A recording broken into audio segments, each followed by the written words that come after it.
우리가 함께 읽은 본문에서 순종을 통한 하나님의 축복이라는 제목으로 하나님의 말씀을 전하도록 하겠습니다. 구원은 믿음으로 받아요. 우리가 예수 그리스도를 나의 하나님, 나의 그리스도로 믿어서 구원받지만요, 구원받은 이후에 하나님의 축복은 순종으로 누립니다. 반대로도 말이 되는 거죠. 예수님에 대한 믿음이 없으면 구원 못 받아요. 그리고 구원 받았다 할지라도 하나님의 말씀에 순종하지 아니하고 불순종하면 하나님의 축복이 아니라 하나님의 저주를 받게 된다는 것이죠. 순종은 축복을 가져오고 불순종은 저주를 가져온다는 이 원리는요, 하나님의 천지 창조 때부터 있었던 하나님의 계획이었어요. 에덴 동산에서 하나님께서 아담과 더불어 언약을 맺었죠. 그리고 레위기 이 말씀은 하나님께서 모세와 언약을 맺는, 오늘은 마무리 짓는 그 장면이에요.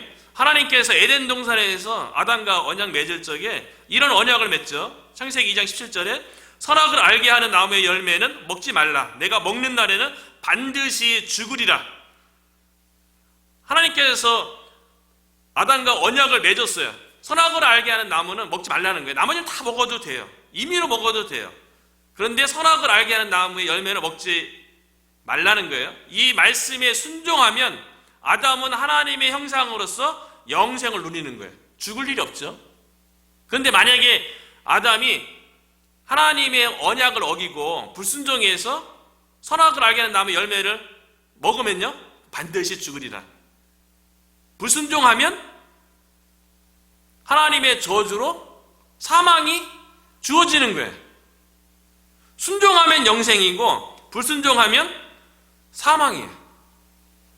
그런데 불행하게도 아담과 하와가 하나님의 말씀에 불순종했죠. 그 불순종의 대가로 하나님의 저주인 사망이 인류 가운데 들어오게 되었던 거예요. 오늘 본문은 하나님께서 시내산에서 모세와 더불어 언약을 맺고 마무리로 이제 시내산을 떠나서 이제 가나안 땅을 향해서 가기 전에 율법에 대해서, 그러니까 마지막에 우리도 마찬가지죠. 누군가가 대화할 적에, 뭔가 이야기할 적에 마지막에 그 나의 마음을 마지막에 진심을 담아서 얘기하는 거 아니에요? 하나님도 시내산에서 모세를 통해서 이스라엘 백성에게 율법을 주는데 마지막으로 신신당부하고 싶은 말을 오늘 본문에서 이야기하는 거예요. 그러니까 오늘 본문에서 이야기하는 시내산의 율법이요, 에덴 동산에 있었던 선악을 알게 하는 그 나무의 열매 역할을 하는 거예요. 그 열매를 따먹으면 죽음, 따먹지 않으면 생명. 오늘 그 하나님께서 모세와 맺은 이 율법에 대해서 순종하면 하나님의 놀라운 축복, 하나님 율법에 대해서 불순종하면 하나님의 저주가 임할 것이라는 것이 레위기 26장의 전체의 말씀인데요, 오늘은 순종하면 하나님께서 베푸실 축복에 대해서 이야기를 하는 거예요. 그래서 12절에 보면 나는 너희 중에 행하여 너희 하나님이 되고 너희는 내 백성이 될 것이니라. 이스라엘 백성에게 있어서 하나님이 하나님 되시고 또 이스라엘은 하나님에게 있어서 백성이 되고, 이게 언약을 맺었죠. 그래서 출애굽기 19장에서는 이스라엘 백성이 제사장인 나라하고 거룩한 백성이다. 그렇기 때문에 십계명으로부터 시작되는 율법이 쭉 흘러와서 레위기 오늘 본문까지 오고 마지막에 와서 율법을 이스라엘 백성들이 주면서 하나님의 진심 어린 신신당부라고 볼 수 있어요. 그러니까 하나님의 마음은 뭐냐면요, 하나님의 자녀가 하나님의 말씀에 순종해서 축복을 누리기를 원하는 거예요. 하나님께서 예비해 놓으신 하나님의 축복을 순종을 통해서 누리기를 원한다는 거죠. 그런데 하나님의 자녀임에도 불구하고 불순종하면 하나님께서 그 예비된 그 축복을 누릴 수 없다는 거예요. 오히려 축복이 아니라 하나님의 저주를 받게 된다는 거죠. 그래서 하나님께서 이스라엘 백성이 이제 시내산을 떠나야 돼요. 율법이 주어졌어요. 이제 시내산을 떠나서 광야를 지나 하나님의 약속의 땅인 가나안 땅의 그 목적지까지 들어가야죠. 그런데 하나님께서 이스라엘 백성이 순종을 통해서 축복을 누리길 원하는데, 이스라엘 백성이 출애굽을 해서 시내산까지 오기 과정 가운데서 이스라엘 백성이 하나님의 말씀 가운데 넘어진 부분이 있어요. 연약한 부분이 있어요. 그 부분에 대해서 먼저 경각심을 주는 거예요. 우리도 보면 늘 실수하고 죄짓는 부분은 우리의 연약함이에요. 그렇기 때문에 이스라엘 백성이 시내산에 오기 전까지 대표적으로 실수했던, 하나님의 언약 백성임에도 불구하고 언약에서 어긋난 행동한 것에 대해서 두 가지를 먼저 얘기해 주는 거예요. 그러니까 경각심을 주는 거죠. 이 너희 가운데 있는 이 연약함에 대해서, 이 부분에 대해서 조심하라는 거예요. 그것이 1절과 2절의 내용이에요. 1절에 보면 너희는 자기를 위하여 우상을 만들지 말지니 조각한 것이나 주상을 세우지 말며 너희 땅에 조각한 석상을 세우고 그에게 경배하지 말라. 나는 너희의 하나님 여호와 이민이라.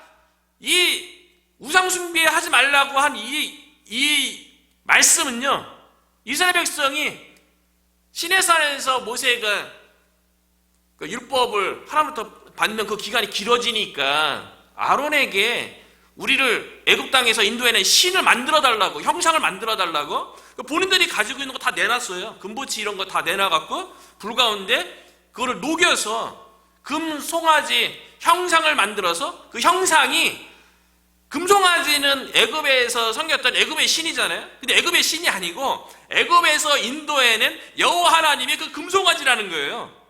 그렇게 본인들이 자기 자신을 위해서 이렇게 눈에 보이는 하나님으로 만들어버린 거죠. 자신들이 만든 하나님을 믿는 거예요. 하나님으로 믿는 게 아니라 이스라엘 백성이 만들어낸 금송아지를 하나님이라고 이렇게 믿은 거죠. 그렇게 우상 숭배를 했던 것에 대해서 하나님께서 다시 소환한 거예요. 너희들의 그 연약함, 그래서 죄짓고 실수했던 부분에 대해서 다시 상기시키는 거죠. 그렇게 불순종하지 말라는 게 언약 백성으로서요. 그때 금송아지 숭배 사건 때문에 이스라엘 백성 가운데 어떤 하나님의 저주가 임했습니까? 원래는 이스라엘 백성 전체를 다 진멸하고 모세를 통해서 다시 백성을 만들려고 그랬죠. 그런데 모세가 중지해서 그건 하진 않았지만, 그래도 이스라엘 백성이 하나님 앞에 금송아지를 만드는 우상 숭배라는 엄청난 불순종을 저질렀기 때문에 그것에 대한 하나님의 저주로 이스라엘 자손 가운데 3,000명, 그 금송아지 사건을 주도했던 3,000명이 죽음을 당했어요. 하나님의 불순종에 대한 하나님의 저주를 받은 거죠. 이거를 상기시키면서 언약 백성으로서 하나님의 말씀에 대해서 불순종하지 말라는 거예요. 이때 한 번 있잖아요. 그것도 다른 하나는요, 다른 불순종은요, 나답과 아비후 사건이죠. 2절이죠. 너희는 내 안식일을 지키며 내 성소를 경외하라. 나는 여호와이니라. 성소 경외하라. 나답과 아비후 사건이죠. 나답과 아비후가 성소, 하나님께서 인지하는 그 장소에 대해서 경외하고 하나님을 두려워한다면, 어떻게 나답과 아비후가 제사장으로서 거룩하신 하나님을 섬기는데 하나님께서 명령하신 분향단의 향을 피울 때는 반드시 번제잔에 떨어진 여호와의 불, 그거로부터 가져온 불을 가지고 분향단의 향을 피워야 되는데 어떻게 다른 불을 가지고 와서 향을 피울 수 있냐는 거예요. 그 불순종 때문에 나답과 아비후가 어떻게 됐습니까? 동일하게 하나님께서 그 생명을 데려가셨죠. 죽음을 맞이했죠. 불순종의 결과로 죽음을 맞이한 거예요. 하나님의 저주였던 거죠. 이스라엘 백성 가운데 그 연약한 부분 때문에 사실 우상숭배도 자기를 위해서 우상숭배하는 거고요. 나답과 아비후가 다른 불로 향을 피운 것도 자기 편의를 위한 거죠. 하나님을 더 두려워해서 하나님 말씀대로 하기보다는 자기 편의를 위해서 다른 불을 사용한 거죠. 근데 우리 마음 가운데도 우상숭배라든가 내 편의를 위해서 하나님을 섬기는 그런 불순종의 모습이 우리 가운데도 있을 수 있어요. 그래서 이스라엘 백성 가운데 그 대표적으로 이 두 시내산까지 오기 전까지의 이스라엘 백성의 불순종의 모습을 그 결과로 하나님의 저주가 어떻게 임했는지 다시 상기시키면서 그러면서 다시 한번 언약 백성으로서 하나님의 율법에 대해서 철저히 순종해서 하나님께서 이스라엘 백성을 위해서 예비한 그 축복을 받아 누리라는 거예요. 그래서 3절에 보면 먼저 지난날에 잘못에 대해서 상기한 다음에 3절에 이렇게 얘기하죠. 너희가 내 규례와 계명을 준행하면, 규례와 계명이 율법이죠. 하나님의 율법에 순종하면 그 다음부터 주어질 하나님의 축복에 대해서 이야기하는 거예요. 이걸 보면 가정법이잖아요. 너희가 내 규례와 계명을 준행하면, 영어로 if예요. 순종하면 하나님의 축복을 받을 것이지만 순종하지 아니하고 불순종을 하게 되면 하나님의 저주를 받을 거라는 거예요. 그렇기 때문에 하나님의 축복과 하나님의 저주 사이에서 축복을 받을 것인지 저주를 받을 것인지 누구에게 달려있는 겁니까? 이스라엘 백성에게 달려있는 거예요. 오늘날 우리도 마찬가지죠. 우리가 하나님의 자녀가 되었지만 하나님의 축복과 저주 사이에서 우리의 순종과 불순종에 달려있는 거예요. 이스라엘 민족에게 순종을 통하여서 하나님께서 예비된 축복을 누리기를 하나님께서 원하는 마음, 간절히 원했던 것처럼 우리들도 순종을 통해서 철저히 말씀에 대한 순종을 통하여서 우리를 예비해 놓으신 하나님의 축복에 대해서 우리가 누리는 저와 여러분이 되시기를 주의 이름으로 축복합니다.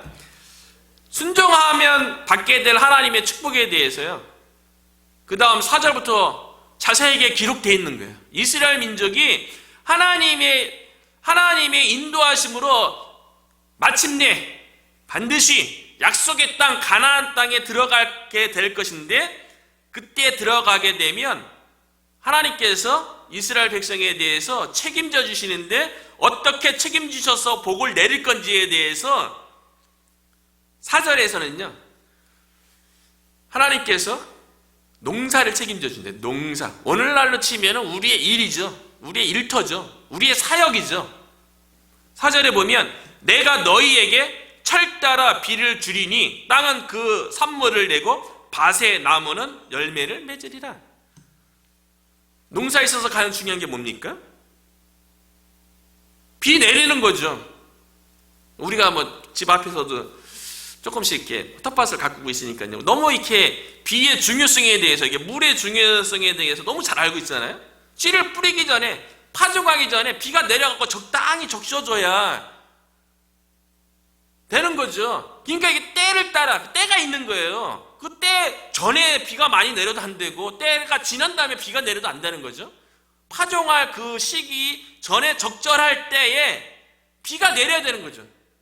그리고 적당하게 오다가 또 열매 맺을 때쯤에 이 열매가 풍성해지도록 그 전에 또 비 한번 내려야죠. 그런데 하나님께서 철 따라 비를 주겠대요. 철을 따라 적절한 시기에, 적당한 시기에 비를 주시겠다고 얘기하는 거예요.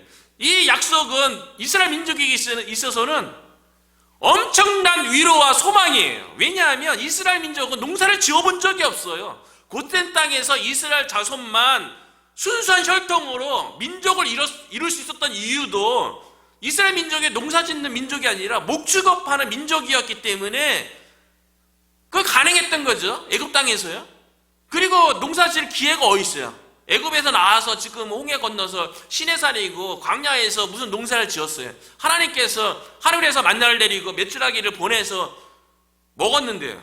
그러면 요단강 지나가고 가나안 땅 들어가면 만나가 그치고 당장 농사를 지어야 되는데 이스라엘 백성이 이 말씀 붙잡고 율법으로 주어진 이 말씀 붙잡고 하나님께서 때를 따라 비를 내리고 하나님께서 때를 따라 열매 맺게 하시는구나, 이 말씀 붙잡고 가나안 땅 들어가면 이스라엘 민족이 농사를 지어야 돼요. 근데 이 하나님이 약속의 말씀을 붙잡는 게 아니라 나중에 우리는 성경 전체를 가지고 있으니까요, 내용을 알잖아요. 이스라엘 백성이 가나안 땅 딱 들어가 보니까 농사를 지어야 되는데 하나님의 약속의 말씀을 기억하는 것이 아니라 눈에 보이는 가나안 족속들의 농사하는 그 모습을 보면서, 가나안 족속들은 농사를 잘 짓는데, 당연히 잘 짓죠. 거기서 정착민인데.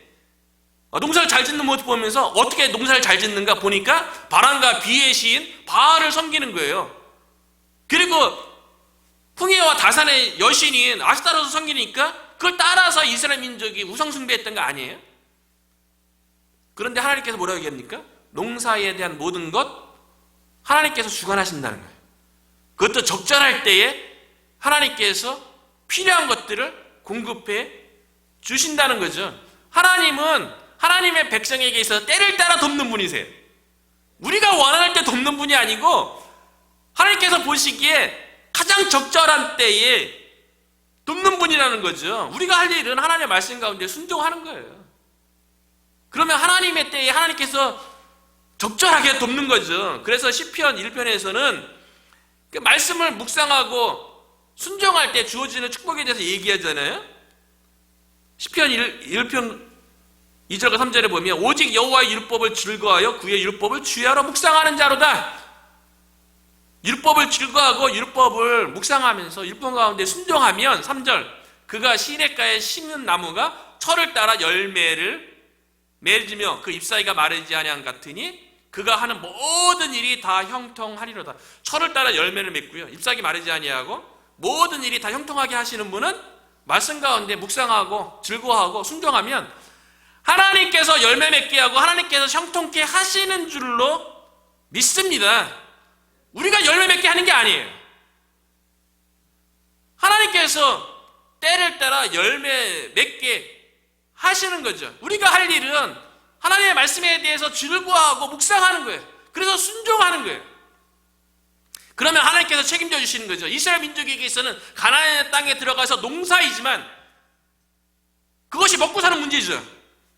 오늘날의 우리의 먹고 사는 문제에 대해서 하나님께서 때를 따라 비를 내려주시겠다는 약속이에요. 그래서 히브리서 4장 16절에 보면요, 그러므로 우리는 국률하심을 받고 때를 따라 돕는 은혜를 얻기 위하여 은혜의 보좌 앞에 담대히 나아갈 것이니라. 때를 따라 돕는 은혜를 하나님께서 베푸시는 거예요. 그렇기 때문에 우리가 말씀 가운데 순종하면서 이 시간 가운데 우리가 기도하는 이유도 때를 따라 돕는 은혜를 얻기 위함이잖아요. 우리 개인뿐만 아니라 우리 가정들뿐만 아니라 우리 교회에 우리가 믿음으로 담대하게 하나님 앞에 나왔기 때문에, 우리가 기도하기 때문에 때를 따라 돕는 은혜를 우리가 얻기를 주의 이름으로 축원합니다. 하나님께서는 이스라엘 자손에게 순종만 하면 축복을 주시는데요, 5절부터는 에덴 동산에서 원래 아담과 하와에게 주기로 했던 그 축복을 다시 회복시키시는 내용을 언급하고 있어요. 그 원래 하나님께서 에덴 동산에서 아담과 하와에게 엄청난 축복을 이미 약속해줬죠. 아담과 하와가 순종하면 다 누릴 거였어요. 그런데 아담과 하와가 불순종해서 못 누렸잖아요. 그랬는데 이스라엘 자손이 하나님의 율법에 대해서 순종하면 에덴 동산에서 하나님께서 원래 창조하셨을 때에 계획하셨던 그 축복을 다시 회복시켜 줄 것에 대해서 5절부터 쭉 얘기하는데요, 간단하게 보면 5절의 마지막 부분에 보면 너희가 음식을 배불리 먹고 너희의 땅에 안전하게 거주하리라. 가나안 땅에서 이스라엘 백성이 먹고 사는 문제에 대해서 가장 걱정 근심하는 문제 아니겠어요? 농사 짓는 것에 대해서도 마찬가지고요. 그런데 하나님께서 천지 창조하셨을 적에 이미 창세기 1장 29절에도 보면 내가 온 지면에 씨 맺는 모든 채소와 씨 가진 열매 맺는 모든 나무를 너에게 주노니 너희가 먹을 거리가 되리라. 하나님께서 에덴 동산에서 아담과 하와가 먹을 것에 대해서 하나님께서 미리 다 준비해놨어요. 불순종 안 하면 배불리 먹고 풍족하게 누릴 수 있었던 거죠. 그런데 불순종을 통해서 아담과 하와가 누리지 못했던 거죠. 오히려 에덴 동산에서 쫓겨났죠. 그런데 하나님께서 이스라엘 백성과 모세의 언약을 맺으면서 그 모세의 언약인 율법에 대해서 순종하면 에덴 동산에서 원래 계획했던 그 축복을 다시 회복시켜 주셔서 이스라엘 백성이 가나안 땅에 들어간다 할지라도 먹는 것 때문에 염려하거나 걱정하지 아니하고 배불리 먹고 오히려 가나안 땅에서 안전하게 거하게 해주겠다고 약속하는 거예요. 이스라엘 자손이 할 일이 무엇입니까? 율법에 순종하기만 하면 되는 거예요. 배불리 먹기 위해서 가나안 땅에서 안전하기 위해서 무엇을 하라고 요구하지 않잖아요. 하나님의 말씀에 오로지 순종하라는 거예요. 6절에도 보면 내가 그 땅에 평화를 줄 것이고, 가나안 땅에 들어가면 평화를 주시는 분은 하나님이세요. 근데 창세기 1장 26절에도 보면 오히려 에덴 동산 가운데 하나님께서 온 땅과 땅에 기는 모든 것을 다스리게 하자, 다스리는 역할로 아담과 하와가 오히려 에덴 동산에서 왕노릇하면서 평화롭게 살 수 있었던 거죠. 9절에 보면 가나안 땅에 들어갔을 적에 앞에 보면 내가 너희를 돌보아 너희를 번성하게 하고 너희를 창대하게 할 것이며, 번성하게 하고 창대하게 할 것, 이것은 창세기 1장 28절에도 동일하게 얘기하잖아요. 하나님이 그들에게 복을 주시고 생육하고 번성하여 땅에 충만하라, 그 땅에 움직이는 모든 생물을 다스리라. 이미 에덴 동산에서 하나님께서 예비했던 축복이에요. 이 축복을 다시 이스라엘 백성이 모세로부터 주어진 율법을 통해서 순종하면 다 받아서 누리게 해 주시겠다고 하나님께서 약속하는 거죠. 에덴의 축복을 회복하는 거는요, 낙원의 축복이죠. 하나님 나라의 축복입니다. 이스라엘 자손이 율법의 순종을 통해서 얻게 되는 에덴 동산에 회복된 그 축복은요, 하나님 나라의 축복을 얘기하는 거예요. 저와 여러분의 말씀에 순종을 하면 우리가 얻게 될 축복은요, 하나님 나라의 축복이에요. 하나님 나라가 우리 가운데 회복되는 거예요. 회복된 그 하나님의 나라를 우리가 누리게 되는 거예요. 무엇을 통해서요? 순종을 통해서요. 말씀에 대한 순종을 통해서요. 저와 여러분이 순종을 통해서 하나님 나라의 축복을 누리기를 축원합니다. 특별히 제가 레위기 26장을 딱 보면서요, 마음에 딱 들어온 구절이 딱 하나 있었어요. 그게 8절이거든요. 8절을 한번 우리가 읽어봤으면 좋겠는데요. 8절을 같이 한번 읽어보겠습니다. 시작. 또 너희 다섯이 백을 쫓고 너희 백이 만을 쫓으리니 너희 대적들이 너희 앞에서 칼에 엎드러질 것이며. 이 말씀이 그렇게 위로가 돼요. 이 말씀이 이스라엘 백성에게 주는 축복의 말씀일 뿐만 아니라 저와 여러분, 우리 교회를 향한 하나님의 약속이라고 믿습니다. 왜 그렇게 생각하게 되었는지를 제가 한번 설명해 볼게요. 이스라엘 자손은요, 애굽에서 노예 생활하다가 해방된 지 얼마 안 됐어요. 아무리 시내 강야, 바람 강야에서 정탐꾼 10명이 불순종한 것 때문에 40년 동안 뺑뺑 돌다가 가나안 땅 들어간다 할지라도 이스라엘 민족은 준비된 게 아무것도 없죠. 가나안 땅은 하나님의 약속에 의해서 믿음으로 들어간 거지, 준비된 모습으로 한 나라로서 조직이 잘 갖춰졌거나 그런 것도 아니죠. 군대도 없어요. 무기도 변변치 않죠. 광야 생활 쭉 하다가 들어갔는데 무슨 변변한 무기가 있겠어요. 그 광야에서 텐트 치면서 40년 생활했는데 얼마나 피곤하겠어요. 무슨 전쟁할 수 있는 용기와 전쟁에서 얻을 수 있는 소망이 이스라엘 자손에게 어디서 그 소망을 발견할 수 있겠어요.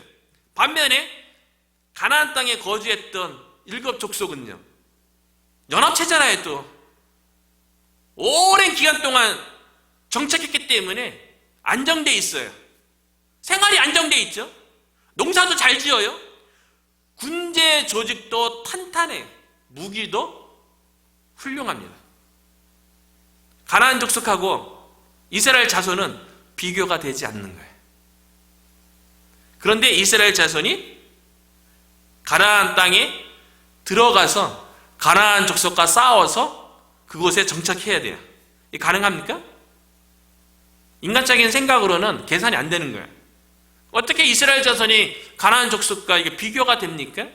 이 내용을 보면서 8절 이렇게 묵상하는 가운데 우리의 모습, 우리의 교회의 모습, 그리고 몽고메리 카운티에 거주하는 한인들이 생각이 났어요.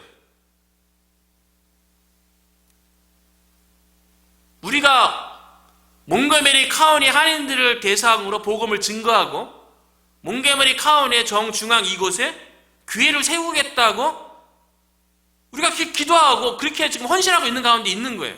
근데 우리의 모습하고 몽고메리 카운티에 있는 한인들을 이렇게 비교해 보면 비교가 안 돼요. 복음으로 그들과 싸워서 우리가 이길 거라고 상상이 안 가요. 이미 여기 있는 한인들의 생활은 마치 가나안 땅에 정착해서 살았던 7 족속처럼 생활이 안정돼 있어요. 그 농사도 잘 지어요. 각자 나름대로 일터에서 자녀들에서 나름대로 다 성공했다고 스스로 다 여기면서 살아가는 사람들이에요. 그들이 그렇기 때문에 그들은 영적인 필요도 없는 것 같고 자기네들은 인생을 잘 계획하고 인생을 마음껏 누리면서 세상 사람들이 부러워하는 그런 삶을 살고 있다고 스스로 생각하면서 살아가는 사람들이 우리 주변에 있는 사람들이라고요. 그런데 8절 9절을 딱 묵상하는 가운데 그런 거 괜찮다는 거예요. 하나님께서요. 가나안 7 족속하고 이스라엘 자손하고 비교가 안 되지만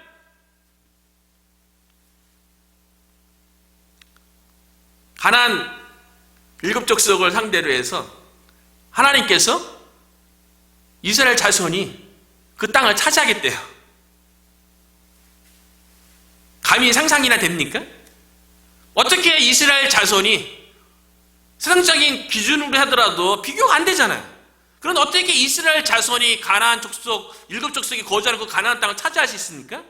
어떻게 싸워서 이길 수 있냐는 거예요. 비결은 딱 하나예요. 이스라엘 자손이 하나님의 백성이라는 거예요. 이스라엘 자손이 하나님과 함께 한다는 거예요.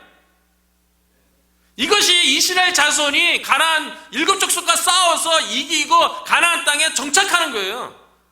우리의 모습하고 몽고메리 카운티 한인들에게 비교가 안 되죠. 세상적인 기준으로 생활 수준이라든가 여러 가지 세상에서 뭐 성취하고 막 이런 것들을 비교했을 적에 비교되지 않아도 상관없어요.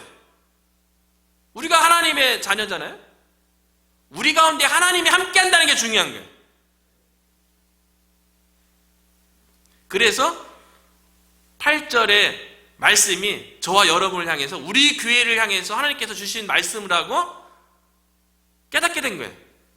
다시 한번 제가 읽어보면요. 또 너희 5이 100을 쫓고 너희 100이 만을 쫓으리니 너희 대적들이 너희 앞에서 칼에 엎드러질 것이며 이스라엘 자손을 의논해서 그렇게 된다는 게 아니고요.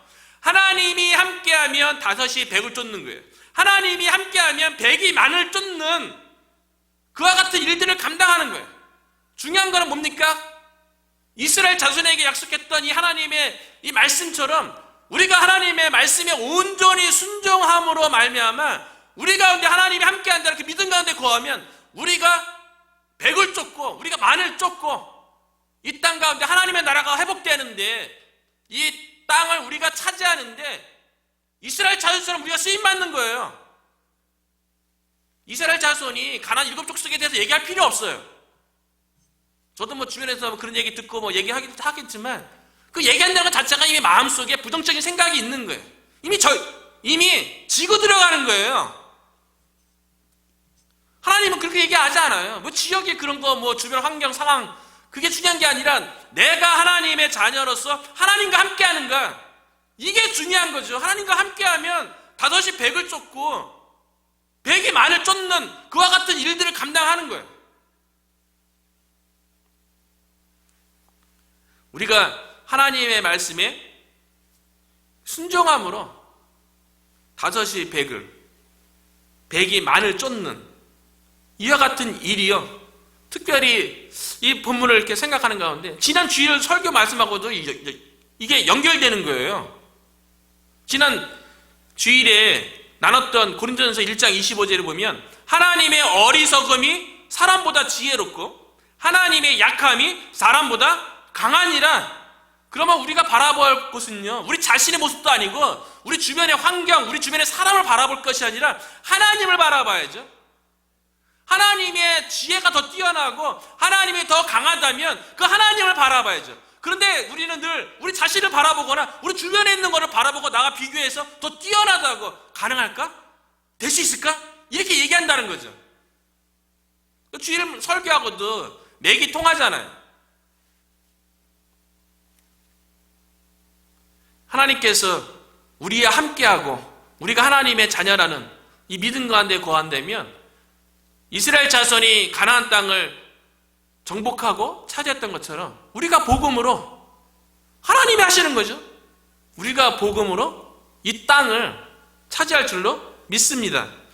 그래서 이스라엘 자손에게 마지막으로요, 그와 같은 일을 행할 것에 대해서 이스라엘 자손에게 이 한 가지 기억하라는 거예요.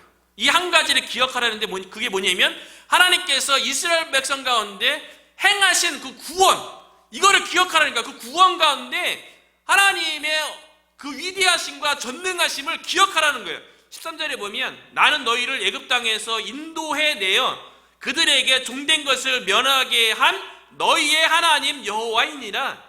내가 너희의 멍에의 빗장을 부수고 너희를 바로 서게 걷게 하였느니라. 애굽에서 구원받았을 적에 하나님께서 어떻게 행했는지 종으로서 멍에 맸던 것에 대해서 그 멍에를 벗겨줬고 종된 것을 면하게 해준 그 하나님의 구원의 능력, 그 은혜를 기억하면서 말씀에 순종해서 가나안 땅에 들어가서 하나님께서 예비된 축복을 누리라는 거예요. 우리가 예수 그리스도로 인해서 구원받았고요, 하나님의 자녀예요. 하나님이 우리와 함께 하십니다. 구원받은 하나님의 그 능력을 우리가 늘 기억하면서요, 우리의 개인의 삶 가운데, 우리 가정 가운데, 우리 교회 가운데 하나님께서 우리에게 주신 이 사명을 감당하는데 저와 여러분이 순종을 통하여서 하나님이 예비된 놀라운 축복을 누릴 수 있기를 주의 이름으로 축원합니다.